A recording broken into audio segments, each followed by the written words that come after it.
지혜로 세상을 바라보는 시간 인문학 산책. 이번 달에는 경희대학교 후마니타스 칼리지 전호근 교수님과 함께 장자를 읽어보고 있습니다. 만나보죠. 어서 오십시오. 네, 안녕하세요. 반갑습니다. 교수님 지난 일주일 동안은 어떻게 보내셨나요? 예, 한참 더웠을 때는 고생 좀 했습니다. 예. 땀 흘리느라고요. 땀 흘리느라. 그러다 갑자기 이제 기온이 뚝 떨어져 가지고 그러게 말이에요. 예, 좀 그 감기 기운도 약간 있고 네. 그랬습니다. 그러니까 이게 약간 진짜 뭐 기후 변화 예. 이 위기에 대한 이야기를 많이 하고 있는데 실제로 너무나 급변하는 기온 때문에 체감되죠. 그런 것 예, 같아요. 예. 이제 뭔가 확실히 고장난 것이 아닌가 예. 이런 생각이 들기도 합니다.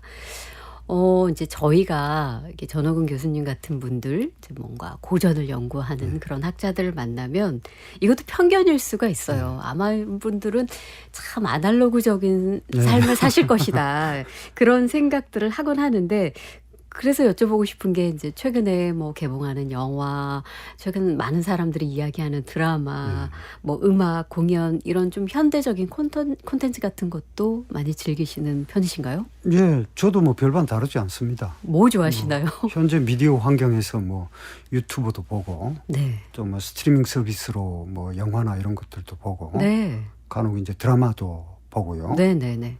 요즘 보시는 드라마가 아니, 있으십니까? 직접 보진 않아도 예. 주변에서 보니까 네. 지나면서 이렇게 보게 되는 거죠. 그런데 이제 여전히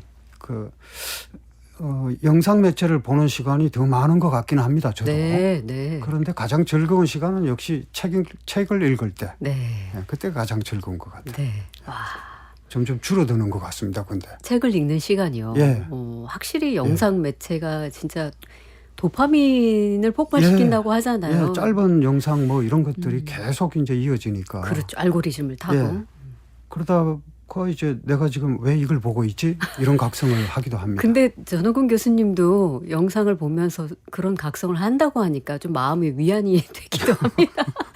우리만 그런 것은 아니구나. 근데 이제 고전학자도 그렇구나. 사실은 이제 비교를 해보면 네. 책을 읽을 때의 상상력이 크기가 가장 커지는 것 같고요. 그렇죠. 예. 영상으로 만들어지면 그 상상력이 하나의 그 초점에 딱 모아진 그 결론밖에 보질 못하니까 네. 여전히 책을 읽을 때가 가장 즐거운 것 같아요. 맞습니다. 영상은 굉장히 수동적으로 예. 임해야 되기 그냥 때문에 뭐 볼 상당히 수밖에 없는 거죠. 영역이 사라지는 것 예. 같아요. 자, 그래서 저희는 오늘 좀 책을 한번 읽어봅시다. 자, 오늘도 계속해서 장자 4편 함께 읽어볼 텐데 저희가 지난 시간까지 장자가 총 7편으로 예, 구성되어 예. 있다고 했어요. 그래서 그중에 1편 소요유, 2편 제물론, 3편 양생주까지 살펴본 것 같습니다. 잠깐 지난 시간에 나눈 이야기를 조금 정리를 해 주신다면요. 예, 뭐 그림자 이야기했죠. 네. 격그림자가 있고 그림자가 있고 그리고 실물이 있다. 그 격그림자는 그림자에 붙어 있으니까 격그림자 입장에서 보면 그림자가 실물이다. 그렇죠. 하지만 실물의 입장에서 보면 그림자는 허상이죠. 네. 마찬가지로 실물이 의존하고 있는 또 다른 존재의 입장에서 보면 우리의 이 몸이라는 이 실물도 허상일 수 있다. 네. 이렇게 이제 장자가 우화로 얘기했죠. 그리고 또 뭐 나비꿈 이야기. 네. 이거 이제 장자가 나비꿈을 꾸고 반대로 나비가 자기 꿈을 꾸는 것 아닌가 이렇게 상상하죠. 네. 이거는 이제 주체가 있고 대상이 있다 이럴 때 대상과 주체를 마주 세움으로써 둘 다 주체가 되는 겁니다.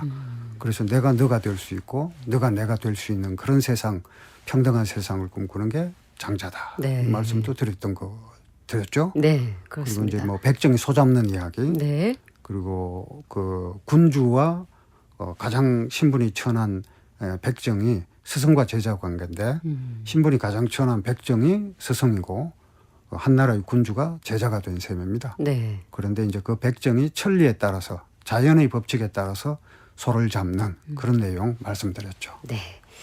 자, 오늘은 제 4편 인간세편 그리고 5편 덕충부편을 살펴볼까 합니다.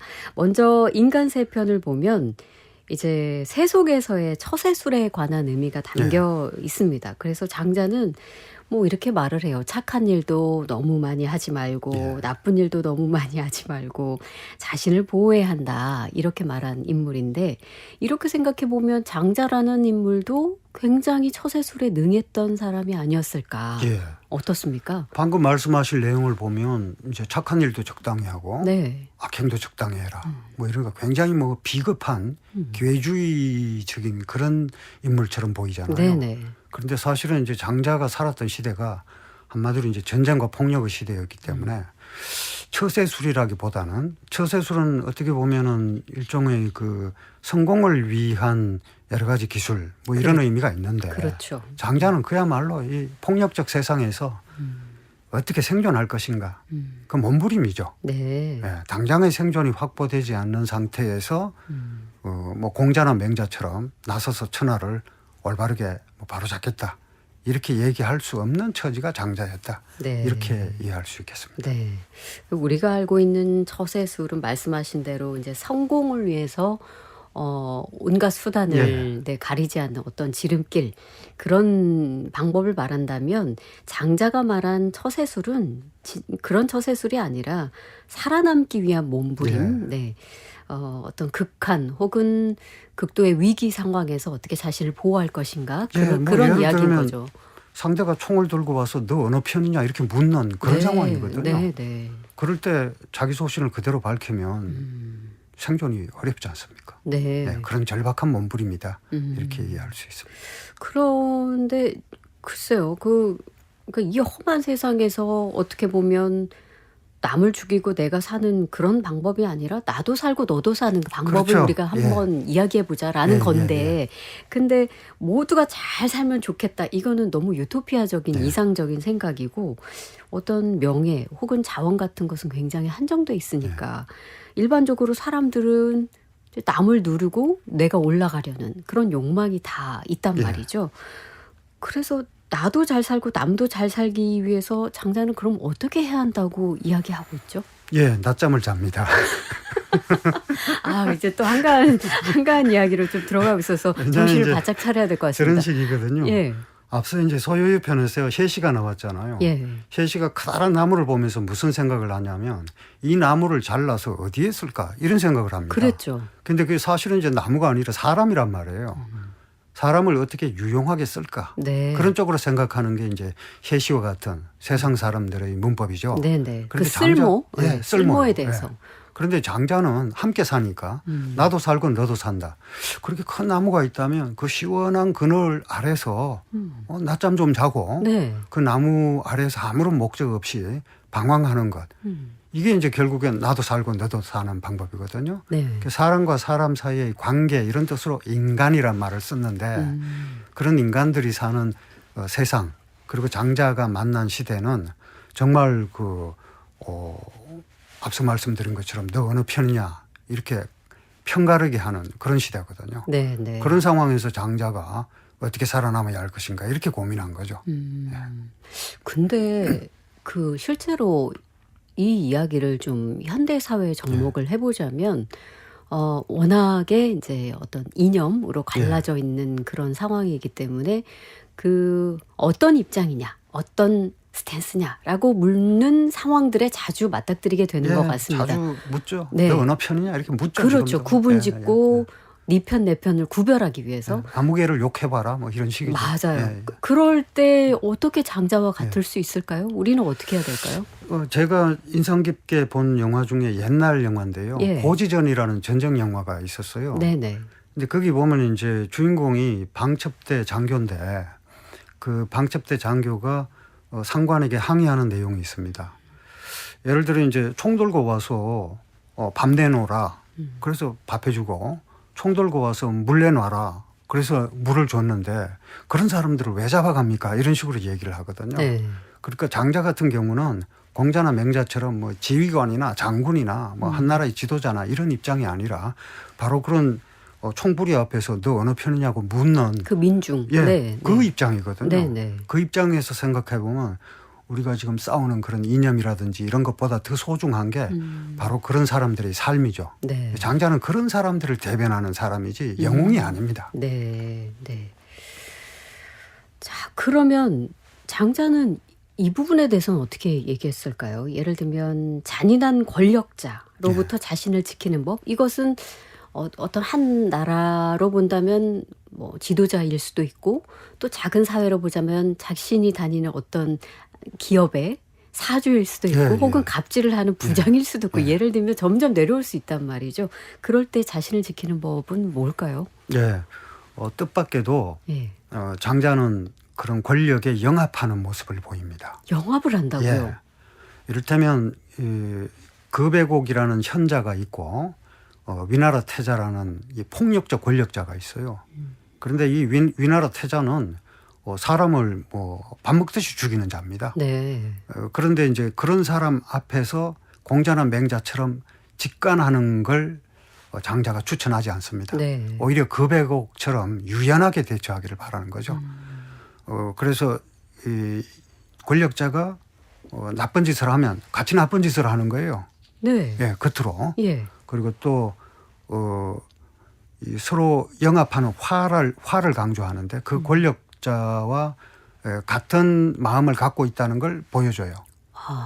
하지만 내면으로 빠져들어서는 안 된다고 얘기를 합니다. 예. 그럼 자기 스스로가 이제 타락하게 되니까.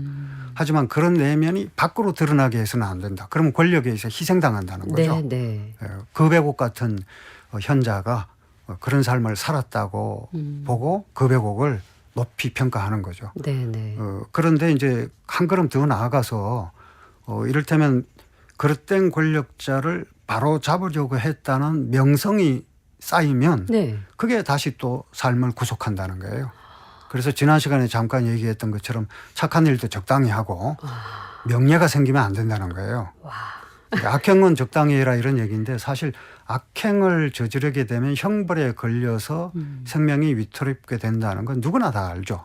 그런데 선한 일도 명성이 쌓이면 그 명성 때문에 나의 삶을 망치게 된다는 건 사람들이 잘 모르거든요. 그러니까 선을 하지 말라는 뜻이라기보다는 선을 통해서 명성이 쌓이는 걸 경계하는 거죠.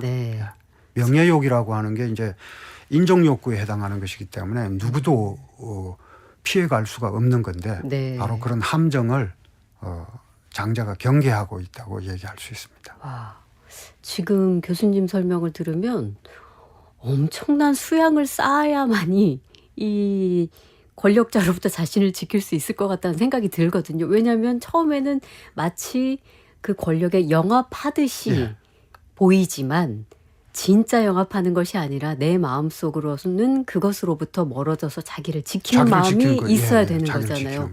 그러면서 또 그 권력자를 선의 영역으로 들일 수 있도록 해야 하는데 그걸 드러내면 안 돼요. 드러내면 죽고. 가능할 그리고 또 그렇게 하다가 희생이 되지 않는다 하더라도 명성이 쌓이고 그렇게 되면 그 때문에 삶이 구속된다. 이렇게 얘기하는 거죠. 그러니까 강한 힘 앞에서 어떤 부드러움과 비어있음 이런 것으로 인해서 최고의 방어를 하는 것이 자신을 보호하는 것이다. 그렇게 하지 못하는 사람을 이제 이른바 고사가 이제 당랑거철이라는 고사가 나오거든요. 당랑은 사마귀입니다. 사마귀가 아주 힘이 세죠. 앞발이 아주 힘이 세잖아요. 바로 그런 힘이 세고 뛰어나다는 그 자기 재능 때문에 수레바퀴를 막으려고 하다가 이제 죽는 거죠. 장자는 이제 그런 것들은 자기가 뛰어난 인물이기 때문에 자기 재능을 믿고 결국 희생당하는 어리석은 결과를 초래한다. 이런 식으로 비판하고 있습니다. 재능을 앞서 보여서 공을 자랑하는 일을 재능이 없으면 아름답게 여기는 자는 위험을 범할 수 있다. 이런 거네요. 재능이 없으면 그런 무모한 짓을 하지 않죠. 자, 우리는 사실 글쎄요. 그동안에는 이제 권력자의 악행에 당당히 맞서야 한다. 공자나 맹자죠. 아부하지 않아야 된다. 이런 것이 목숨을 바치죠. 미덕으로 알고 살아왔고 그렇게 교육을 받기도 하였으나 장자는 권력자의 행동을 따르라. 이게 표면적으로는 그렇게 말하지만 이제 이것이 다가 아닌 속뜻을 지금 풀어주신 거네요. 다산 정약용 선생도 수오제기라는 글을 썼어요. 근데 이제 수오라고 하는 게 지킬 숫자 나오자거든요. 나를 지킨다는 뜻입니다. 그러면서 유배 간 다음에 비로소 깨달아요. 자기가 그동안 물론 이제 다산정약용은 훌륭한 업적을 많이 남겼잖아요. 그렇죠. 그리고 이제 당시 임금이었던 정조가 총애하던 신하였고 네. 두 사람이 이제 의기투합해서 좋은 일을 많이 했는데 나중에 이제 그 죽을지도 모르는 그런 위험에 처하고 나서 나 자신을 지키지 못했다. 명예라든지 네. 권력이라든지 이런 걸 추구하다가 나 자신을 지키지 못했다. 이런 식으로 스스로를 반성하는 내용이 나옵니다. 아, 그렇군요. 예. 자, 장자의 이야기를 이렇게 듣다 보면 어찌 보면 그러니까 적당히 물러날 줄 아는 삶도 중요하다. 예. 이게 잘 받아들인 겁니까? 그런 생각도 듭니다. 근데 이제 누군가에게는 아유 너무 소극적인 태도로 삶을 받아들이거나 혹은 어쩌면 어떤 측면에서는 조금 비겁한 예. 그런 비판을 할 수도 있을 것 같은데 교수님은 그런 어떤 고민이 없으셨습니까? 이 장자의 네 편을 읽으시면서? 장자 읽을 때 저도 여러 과정을 거쳐서 읽었죠. 예. 이를테면 장자에 대한 역사적 평가가 다양합니다. 예. 그 중에 이제 이를테면 저 중국의 학자 관펑 같은 학자들은 뭐 우리 발음으로 관봉인데 장자를 그야말로 이 무기력한 지식인의 전형이다. 이런 식으로 네. 장자를 아주 폄하했거든요. 네네. 그런가 하면 이제 그 정반대 입장에 서 있는 게 함석헌 선생의 장자에서 이 장자는 저항의 문학이다. 네. 이렇게 표현했는데 저는 이제 앞서는 처음 읽었을 때는 이게 뭔가 현실 도피적이고 제가 원래 이제 전공이 육아 철학이거든요. 네네. 장자를 비판적으로 볼 수밖에 없었죠. 그렇게 있습니다. 무슨 황당한 얘기고 예. 뭔가 선과 악에 대한 구분도 분명치 않고 그런데 나중에 선과 악이라는 게 그렇게 분명치 않다는 걸 현실 속에서 확인을 하게 되니까 네네. 장자야말로 예, 정말 현실을 잘 알았던 사람 아닌가. 네. 우리의 뭐 정치적 상황에서도 찾아볼 수 있습니다. 그런 얘기를. 장자에 보면은 이제 혁대고리를 훔친 자는 절구자라고요. 그가 이제 혁대고리인데 절구자, 피절구자 주하고 혁대고리를 훔친 자는 사형에 처하고 나라를 훔친 자는 임금이 된다. 이런 구절이 있어요. 네. 그런 상황을 제가 보고 나니까 장자가 현실을 도피한 게 아니라 정말 장자야말로 현실을 제대로 파악했던 사람이로구나. 네. 저는 이제 함석헌 선생의 그 해석에 전적으로 동의하는 쪽으로 방향을 바꿨죠. 네. 그렇게 보면 이제 어떻게 보면 공자나 맹자처럼 나서서 바로 세상을 바로잡겠다는 혁명가 스타일이 아니라 묵묵히 생존하면서 세상을 조금씩 바꾸는 그런 인물 유형이 장자가 아닌가. 네. 그렇다면 육아 철학이나 장자 철학이나 지향하는 바는 다르지 않다. 이런 생각을 하게 됐습니다. 네.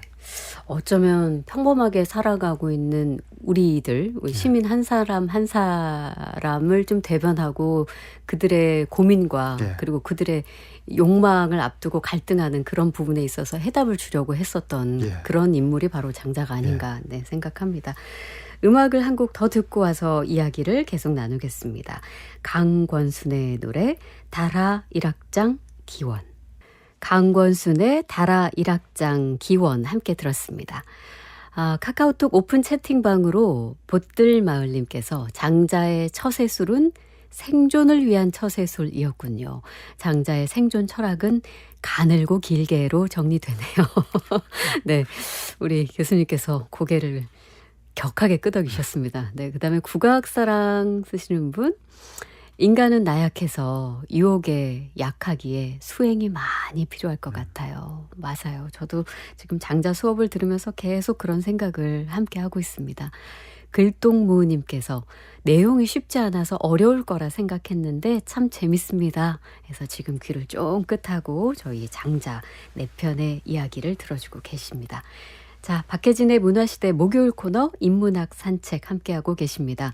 5월에는 경희대학교 후마니타스 칼리지 전호근 교수님과 장자를 함께 읽어보고 있습니다. 자, 장자 4편 중에 이제 덕충부 이야기로 넘어가 보겠습니다. 장자의 독특한 시각이 이 덕충부에도 들어있다고 알게 되었는데 어떤 편일까요? 어떻게 내용이 구성되어 있을까요? 네, 덕충부라는 말 자체가요. 덕은 외형과 상반되는 말입니다. 네. 그러니까 내면에 있는 게 덕이죠. 네, 네. 그리고 충은 충만했다는 뜻입니다. 그러니까 충이라는 글자 자체는 이 아들 자자를 거꾸로 뒤집어 놓은 글자 밑에 사람 인자가 있는 글자거든요. 네. 아들 자자가 거꾸로 있다는 얘기는 여성이 임신을 해서 출산 직전 상태가 이제 머리가 아래쪽으로 내려가는 그런 상태를 그린 겁니다. 네. 그래서 출산 직전에 만삭인 모습, 그게 충이거든요. 충만. 네. 그래서 그걸 감각적으로 느낄 수 있는 건 여성만 가능한 것 같네요. 남성은 그런 감각을 느낄 수가 없을 겁니다. 아마. 네, 네. 그런데 그게 몸속에 그 덕이 가득 차 있다는 부호, 신호, 뭐 예. 심표 이런 뜻입니다. 그런데 재미난 게 덕은 보이지 않는 것이기 때문에 그것이 내면에 가득 차 있다고 하는 부호가 외형으로 나타난 것은 도리어 결핍으로 보입니다. 그래서 장자 덕충부편에 나오는 이 주인공들이요. 예. 요즘 우리가 직접 표현하면 이게 혐오 표현이 될 수 있기 때문에 조심해야 되는데 예. 뭐 등이 굽었다든지 부득이하게 장자에 나온 표현 그대로 쓰자면 뭐 꼽추라든지 뭐 절름발이라든지 지금 우리가 특정 사람을 두고 써서는 안 되는 호칭이잖아요. 네, 네. 근데 이제 그런 사람들 또 은청이라든지 입술이 없는 사람, 그 발 뒤꿈치가 이 형벌로 잘린 사람, 네. 또 뭐 사지가 질이 멸렬한 사람, 아이고. 이 예. 숱한 이 기형인들이 덕이 가득한 사람들로 나옵니다. 주인공들이 다 그런 사람들이에요. 네. 장자가 의도하는 게 있죠. 덕이라고 하는 거는 이 세속의 가치 기준과는 완전히 다르다는 거예요. 우리는 그 겉모습만 보고 내면을 보지 못하기 때문에 그렇죠. 예, 그런 오판을 하게 된다. 이런 식으로 이제 얘기하는 게 이제 덕충부편의 중심 주제입니다. 네. 그 외적 어떤 신체 조건이나 어떤 사회적인 잣대에 구애받지 않고 덕을 쌓은 마음 평정을 이룬 참된 인간의 모습을 이제 여기 덕충부에서 다루게 됐다는 겁니다. 그러니까 진정한 아름다운 겉이 아니 내면의 성숙에 있다나 이런 이야기를 하고 싶은 건데 아까 말씀해 주신 대로 장자가 오히려 다르게 내면에 그 덕이 충만한 그 부호, 그게 덕충부인데 그것을 외형은 결핍으로 드러냈다는 거는 굉장한 뭐랄까 반어적인 표현이라고 볼 수 있네요. 더 반어적이기도 하고 전복적이기도 하고 그러니까 표현하고자 하는 메시지를 더 강렬하게 하기 위한 것이겠죠. 예. 그렇기도 하고 실제로 이제 삶 속에서 장자는 도가 높은 곳에 있다고 보지를 않습니다. 가장 낮은 곳에 있다 그러거든요. 네. 동곽자라는 당시 지식인이 장자에게 물어요. 선생님 도가 어디 있습니까? 그러니까 저 이 풀숲에 있어. 뭐 이런 식으로 얘기를 해요. 아니 그렇게 낮은 곳에 도가 있습니까? 이렇게 물으니까 장자가 저 돌덩어리 뭐 기왓장 조각 저런 데 도가 있어. 그러니까 동곽자가 아니 저 왜 점점 더 수준이 낮아집니까? 이러니까 장자가 급기야 저 똥덩어리 안에 도가 있어. 네. 그러니까 아마 불교에서 부처님이 똥막대기다 이런 얘기를 하잖아요. 바로 이제 그런 가장 낮은 곳, 밑바닥의 삶에 있는 사람들이 도를 안다. 네. 인생에서 가장 중요한 게 무엇인지를 안다. 이렇게 보는 거죠. 그래서 사실은 삶 자체가 예를 들어 어느 귀족이 잠깐 거지 옷을 입고 거지 체험을 하는 것과 실제로 거지인 사람들의 그 실존적 차이는 어마어마하잖아요. 그렇죠. 흉내낼 수가 없는 것이죠. 뭐 거지 옷을 입고 잠깐의 그 우아한 슬픔을 즐기는 그런 식의 관점으로는 이 도를 직접 아는 여기에 나오는 이 수많은 기형인들의 삶을 이해할 수 없고 이 사람들이야말로 삶에서 가장 중요한 도가 무엇인지를 제대로 아는 사람들이다. 이렇게 보는 거죠. 자, 그러면 장자가 예로 든 그 결핍을 가진 혹은 신체적으로 좀 불편함이 있는 그런 인물 중에 한 명을 좀 자세히 소개해 주실까요? 예. 우선 그 워낙 많습니다. 에테타도 있고 인기주리무순도 있고 옹황대영도 있고 지리소도 있고 수많은 이 기용인들이 나오는데 예. 그중에 이제 에테타라는 인물은 노나라 임금이 에테타를 초청해서 서로 대화를 나눕니다. 네. 대화를 나누고 났는데 그 에테타 없이는 살 수가 없을 정도로 허무해져요. 임금이요? 예, 임금이요. 예.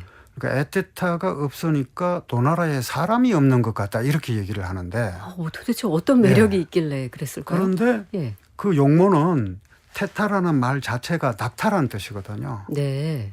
그러니까 낙타 등처럼 이렇게 등이 굽은 사람. 네. 그러니까 장자에 나온 그 표현 그대로 옮기면 꼽추나 곱사등이 이렇게 되는 거죠. 예.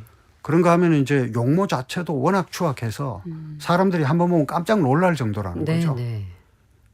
그런데 사람들이 그 곁을 떠나지 못해요.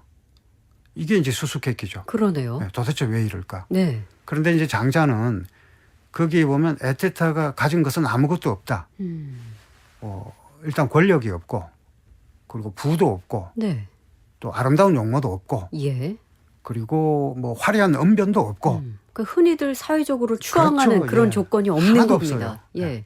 하나도 없기 때문에 잃을 게 하나도 없는 사람으로 묘사가 됩니다. 네. 그러니까 마음이 언제나 평정을 유지해요. 네. 예. 뭐 하늘이 무너지고 땅이 솟아나고 해도 에테타는 흔들림이 없어요. 제가 잠시 이 예. 에테타를 묘사한 대목을 예. 짧게 읽어드리겠습니다.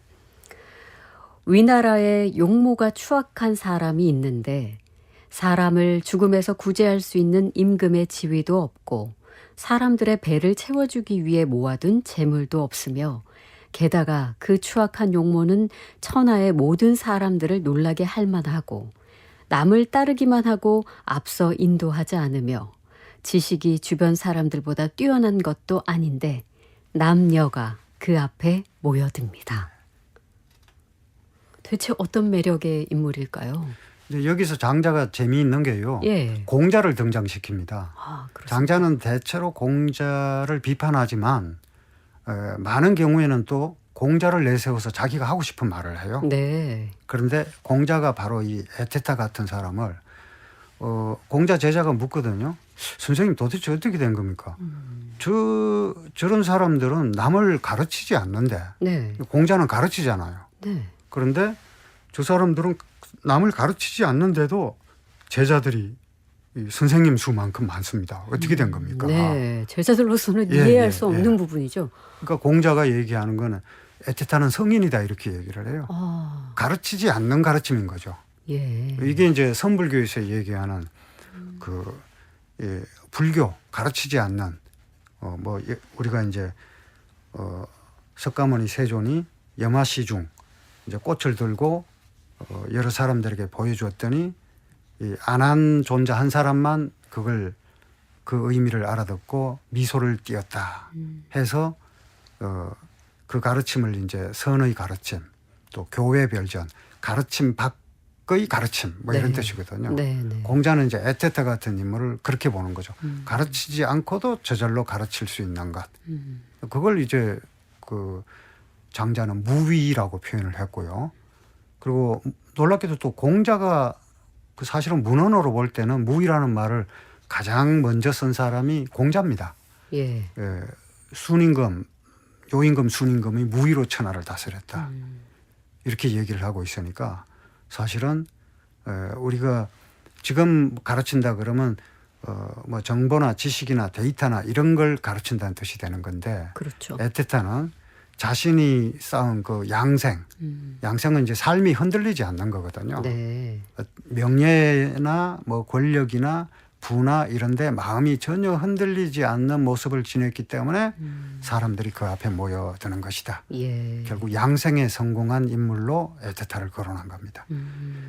세속적인 가치는 하나도 없는데 실은 그게 도라고 하는 건 이제 밖에 있는 길을 가리키는 거지만 그 도가 사람의 내면으로 들어가면 그게 덕이 되는 덕이거든요. 거군요. 예. 그 덕을 완전하게 갖춘 사람의 모습은 세속적으로 높이 평가하는 가치가 전혀 없는 모습으로 그려진다. 네. 이게 덕준부 편의 전체의 주제라고 할 수 있습니다. 예. 에테타는 가르치지 않는 가르침이다. 이게 아주 핵심인 것 같은데 그러니까 드러나게 뭔가 가르침을 주는 것이 아니라 그 삶으로 혹은 태도로서 그렇죠. 드러난다. 이래라 저래라 하는 법이 전혀 없는 거예요. 그렇지만 보는 사람들의 예. 눈에는 그 덕이 보이는 거죠. 그렇죠. 근데 그렇게 보면 도대체 덕이 드러나지 않는데 어떻게 그 덕을 알아볼 수 있을까 사람들이 그런 생각이 듭니다만 그 드러나지 않는 덕이라는 것은 어떻게 예. 나올 수 있을까요? 왜 덕은 드러나지 않지만 예. 덕의 반대, 뭐 악이라고 할까요? 네네. 부정적인 의미로 다가오는 것들은 우리가 쉽게 알 수 있죠. 알 수 있죠. 네. 그래서 이래라 저래라 하는 말은 안 듣고 이래라 저래라 하는 사람의 행동을 보고 악영향을 받죠. 네. 그 반대라고 생각하면 아마 덕이라고 하는 게 무엇일까 이렇게 짐작이 갈 수 있을 것 같습니다. 네. 그렇게 설명해 주시니까 쉽게 이해가 됩니다. 자, 덕충보에 등장했던 에테타를 저희가 살펴봤는데 한 명 또 등장인물을 소개해 주신다면요. 예, 세트로 소개해 드리죠. 세트요. 한 명은 인기지류 무순이고요. 또 한 명은 옹황대영입니다. 위나라 영공이라는 임금이 있는데 공자도 만났던 임금, 역사적으로 실존했던 인물인데 네. 물론 이 영공과 인기지류 무순이라는 사람의 만남은 장자가 이야기로 지어낸 겁니다. 그런데 인기지류 무순은 인기하면은 다리를 제대로 쓰지 못하는 이제 장자 표현대로 그대로 하면 절름발이에요. 네네. 그리고 지리는 사지가 지리멸렬해요. 어느 정도로 지리멸렬하냐면 장자의 지리소라는 인물이 나오는데 이 턱이 배꼽 밑에 숨어 있고 네. 양 어깨가 머리보다 더 높이 솟아 있고 예, 예. 이 머리카락이 아래로 이렇게 쳐져 있는 게 아니라 위로? 하늘로 솟구쳐 있고 네. 도저히 그림으로 그려도 형용할 수 없을 정도의 인물이 지리소인데 네. 인기지리무수는 절름발이에다가 그런 지리소의 모습까지 갖추고 있고 무순이라고 할 때 순은 입술 순자입니다. 예. 입술이 없어요. 예. 그러니까 뭐 언청이라고 할 수 있을 텐데 장자 표현대로 하면요. 네네. 그런 이제 복합적인 기형인데 세속의 기준으로 보면 완전 비정상이죠. 네네. 그런데 위나라 영공이 그 인기지리무순과 함께 있다가 서로 이야기를 나눠요. 그러다가 인기지리무순이 떠나고 나서 네. 다른 보통 사람들을 봤더니 이상한 거예요. 이상해 보이더라는 거예요. 예. 왜 저 사람은 저렇게 뭐 목이 가늘고 길지? 예. 뭐 이런 식으로 보이는 거예요. 네. 왜 저 사람은 머리카락이 아래를 향하고 있지? 맞습니다. 이런 거 예. 같은 거예요. 예. 인기지리무순을 동료로 여기고 함께 이야기를 하다가 그렇지 않은 사람을 보니까 세상에서 정상이라고 하는 사람들이 비정상으로 보였다는 이야기예요. 네. 그리고 또 옹황대영도 마찬가지입니다. 제나라 황공도 역사적 실존 인물이지만 예. 이야기는 지어낸 거예요. 그러니까 지금 말씀 주신 인기지리 무순과 옹황대영은 가공의 인물이네요. 그렇죠. 장자가 가공의 만들어낸. 인물이죠. 예. 예. 그러니까 사실은 그렇게 복잡한 이 기형인을 그림으로 그려낼 수가 없을 정도니까요. 네. 그런가 하면 이제 옹황대영은 이 대영은 크다란 혹이란 뜻입니다. 그 옹황은 항아리, 질그릇 뭐 이런 뜻이에요. 예. 그러니까 옹황대영은 이 목에 항아리만한 크다란 혹이 있는 사람이에요. 예. 그러니까 이제 세상 사람들을 보면 기형인이다 이렇게 얘기를 하겠죠. 네. 그런데 제나라 황공이 그 옹황대영을 만나서 서로 이야기를 나누다가 다른 사람을 봤더니 다른 사람 보니까 저 사람은 왜 혹이 없지 이렇게 보였다는 거예요. 네, 네. 그러니까 이제 정상과 비정상의 기준이 하나의 그 편견이자 차별에 지나지 않는다는 걸 장자가 이 경우에 비추어서 풍자하고 암시하고 있는 거죠. 예. 이건 요즘 우리가 사는 현대 사회에 비추어 봐도 마찬가지일 겁니다. 실제로 그렇게 본 철학자들이 또 많이 있으니까요. 네. 와, 이 가공의 인물을 통해서 우화적이고 또 풍자적으로 그러니까 덕이 높으면 외모를 잇게 되고 이 정상과 비정상성이 예, 정상과 얼마나 비정상. 상대적인 예. 것인지를 이야기하는 거네요. 그 그러니까, 이제 예. 파스칼 같은 철학자가 팡세라는 명절을 남겼잖아요. 예. 뭐 잠언록, 명언집 이렇게 얘기할 수 있을 텐데 거기서 뭐라 그랬냐면 미쳤다는 것은 미치지 않았다는 것은 미친 것 중에 하나다 이런 말을 했거든요. 그러니까 이제 중세까지는 광인이 있었다는 거예요. 네. 미쳤다. 그러면 중세까지는 다양한 갈래로 사람들이 개성을 유지하면서 각자 미쳐서 살아갔는데 이 미셸 푸코가 그 파스칼의 말을 인용하면서 현대 사회는 그러니까 미치지 않았다는 것도 미친 것 중에 하나라는 말을 인용하면서 네. 현대 사회 현대인들은 다 통으로 미쳤다. 네. 현대의 기준이 있잖아요. 그 말이 어떻게 그냥 너무 현실로 들립니다. 예. 그러니까 뭐 예를 들어서 건강검진 간다 그러면 가보면 딱 기준이 있지 않습니까? 정상, 비정상 기준으로. 네. 예. 저는 납득이 안 돼요. 제가 정상일 수 없는 뭐 체중이라든지 뭐 이런 거요. 이게 정상이라는 거예요. 그러면 이게 기준이 정말 나라는 이 개인의 개성을 기준으로 만든 것인가 아니면 의료기관이 돈 많이 벌기 위해서 만든 기준인가 이렇게 의심하게 될 수밖에 없습니다. 네네. 그런데 제 생각에는 각자 이렇게 개성을 갖고 다양한 방식으로 미친 것보다 통으로 미친 게 더 심각한 것 아닌가. 네네. 예. 그런 느낌을 장자를 읽으면서 또 건강검진 받으면서 느낀 적이 있습니다. 현실 속으로 바로 느낌이 오는군요.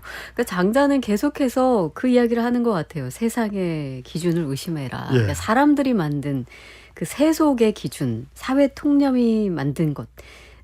결국 그것이 편협한 시각에 불과하다는 것을 계속 이야기하고 있고 정상성의 비정상성을 좀 생각해 보라는 거죠. 늘 상대성을 깨닫고 좀 고정관념을 벗어날 때 비로소 제대로 볼 수 있다는 그런 이야기로 이해했는데 이게 맞습니까? 맞습니다. 네. 우리는 그런데 이제 그 사람을 알아보는 안목이 사라져 버린 거죠. 네. 그 장자가 제시하는 해법은 간단합니다.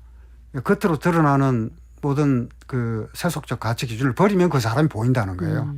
못 버리니까 안 보인다는 거예요. 네. 그 면접이나 뭐 이런 경우를 보면 이제 문서에 표기되어 있는 그 인적 정보 그리고 또 뭐 우리가 흔히 스펙이라 그러잖아요. 거기에 나와 있는 뭐 학력이라든지 무슨 외국어 능력이라든지 뭐 이런 걸 보게 되면 사람이 안 보이는 거죠. 네. 바로 그 스펙이 가려 있기 때문에 덕이 보이지 않는 거예요. 막상 그 사람의 내면이 보이지 않는다는 겁니다. 네. 스펙이 그 사람의 인격이나 모든 것을 얘기해 주지는 않는 거니까요. 예. 그러니까 내면에 있는 덕을 알아볼 수 있는 특별한 기술, 스킬 이런 게 따로 있는 게 아니고 바로 그런 우리를 가로막고 있는 그 스펙이나 이런 것들을 능력이나 유용성 이런 걸 걷어내면 보인다는 거예요. 불행히도 저도 그게 안 보이더라고요. 그래서 제가 지금 문득 떠오르는 생각은 뭐냐 하면 그 자신을 둘러싼 온갖 그 뭐 비싼 의상이 될 수도 있고 외모일 수도 있고 자기를 앞세울 수 있는 어떤 타이틀일 수도 있는 것들을 다 버린 상태가 아까 예를 들면 건강검진센터에 가게 되면 모두 다 환자복을 입고 누가 누군지 알 수 없는 아주 평등한 상태가 되잖아요. 그때 비로소 어떤 깨달음을 얻게 되었다라고 얘기해 준 주변의 어떤 선배의 이야기가 문득 떠오르면서 우리가 근데 그것도 아직도 자유롭지 않은 게요. 예를 들어서 뭐 수영장에 간다 그러면 다들 수영복만 입잖아요. 그런데 거기서도 막 명품 시계를 차고 막 이러니까 내가 이런 사람이야 이렇게 더 보이는 거죠. 그렇습니다. 예, 맞습니다. 자, 현대사회에서 이렇게 외모, 능력, 조건, 눈에 보이는 것으로 사람을 이렇게 평가하곤 하는데 장자의 덕충부에서는 지금 읽어도 조금 급진적인 이야기처럼 들리지만 이런 사유를 현대사회에 이제 잘 적용을 해볼 수 있을 것 같습니다. 다음 시간에는 교수님 우리 어떤 이야기 나눠볼까요? 예, 다음 시간에는 이제 대종사 편 그리고 마지막 편인 장자 4편의 마지막 편인 응제왕 편입니다. 네. 자, 저 벌써 아쉽네요. 2편밖에 안 남아 있어서. 자, 그 시간도 기다리겠습니다. 국악방송 박혜진의 문화시대 인문학 산책 다음 주에도 계속해서 전호근 교수님과 장자 읽어보도록 하겠습니다. 고맙습니다. 네, 고맙습니다. 섬섬옥수님께서 장자는 상속 문제와 제사 문제에 대해 어떠한 처신과 조언을 했을지 심히 궁금해지는군요. 이거 저희가 적어뒀다가 다음 시간에 교수님께서 답변을 해주시는 것으로 하겠습니다. 그리고 1007 쓰시는 분, 교수님 말씀이 재밌어서 인터넷 서점에서 검색해봤어요. 읽어보겠습니다 하고 감사합니다. 해주셨습니다. 자, 오늘 준비한 순서 여기까지입니다. 자연이 하는 일을 알고 사람이 해야 할 일을 아는 사람은 지극한 사람이다. 장자 4편 중에 일부를 남겨드리면서 저도 인사를 드리겠습니다. 끝곡은 서정민의 모든 것은 빛나리입니다. 지금까지 박혜진이었습니다.